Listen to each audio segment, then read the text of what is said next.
Seja muito bem-vindo ao Variedade em 5. Existe uma parte dessa história que o mundo tentou esconder. Não começa com um nome ou com um rosto, mas com milhões.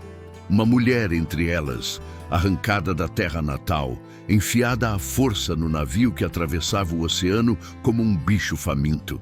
Ela não sabia, mas fazia parte do que um grande erudito chamaria de o drama mais grandioso da humanidade. O E.B. Du Bois diria que eles desceram ao inferno, e naquele convés estreito, iluminado por lâmpadas fracas e pela luz do mar, ela sentiu que as palavras dele eram verdade. O navio negreiro não era um transporte, era uma sentença.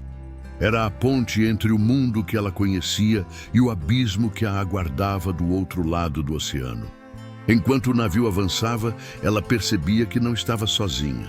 Milhares compartilhavam o mesmo destino. Olhos vazios, corpos fracos, crianças agarradas às próprias sombras. O cheiro de doença e medo se misturava ao sal do mar. A cada noite, mais alguém caía. A cada amanhecer, mais alguém desaparecia sem despedida. Nos porões, o ar era tão pesado que parecia sólido.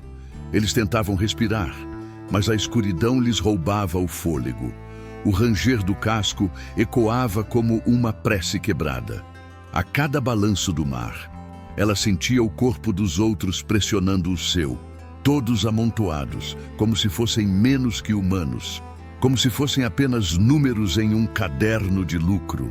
O livro da história calcula que mais de 10 milhões foram levados.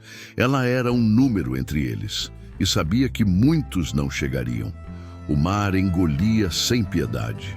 Tubarões seguiam o navio como se reconhecessem aquele caminho de morte. Bastava um corpo cair e as águas ferviam de dentes.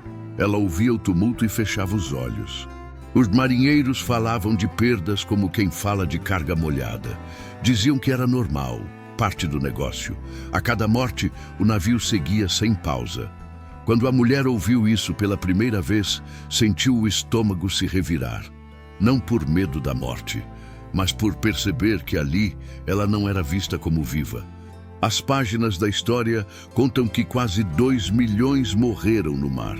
Muitos deles, como ela, arrancados de aldeias, amarrados em cordas, levados até a costa e deixados dias em barracões imundos antes do embarque. Ela lembrava da fila de corpos que se movia como um rio lento. Alguns caíam no caminho e eram deixados para trás. Entre os que embarcavam, muitos já chegavam doentes. Fome, sede, ferimentos, crianças que choravam até não terem mais voz. Homens que tentavam manter a dignidade mesmo acorrentados. Mulheres que carregavam nos olhos uma força ancestral que nem o ferro conseguia silenciar. A mulher do nosso conto era uma delas. Os números do livro mostram que, em certas regiões, metade morria antes mesmo de alcançar o navio. E mesmo assim, os negociantes continuavam. Era como se houvesse uma urgência doentia em arrancar cada vida possível das aldeias africanas. Senegâmbia, Serra Leoa, Costa do Ouro, Benim, Biafra, Congo, Angola. Terras saqueadas de suas pessoas como se fossem ouro vivo. A idade de ouro do tráfico, chamavam. Entre 1700 e 1808, transportaram mais pessoas do que em todos os outros períodos. A mulher não conhecia datas, mas conhecia a sensação de ser parte de algo enorme e cruel. Cada grito no porão ecoava como se viesse de um passado distante e de um futuro incerto ao mesmo tempo. Britânicos e americanos comandavam a maior parte dos navios. As ilhas de açúcar devoravam vidas a cada safra. A mulher imaginava que talvez estivesse indo para uma delas. Talvez para cortar cana sob um sol que queimava até os ossos. Talvez para morrer no caminho, como tantos. Talvez para ser esquecida pelo mundo. O navio seguia. O mar se abria e dentro dela algo se rompia. Uma parte que tentava se lembrar da terra natal, dos cânticos da aldeia, das noites ao redor da fogueira. Era como segurar fumaça entre os dedos. A cada onda, a lembrança se dissolvia um pouco mais. Ela lutava para não perder o último pedaço de si. Mas havia algo que nem o ferro, nem o chicote, nem o mar podiam levar.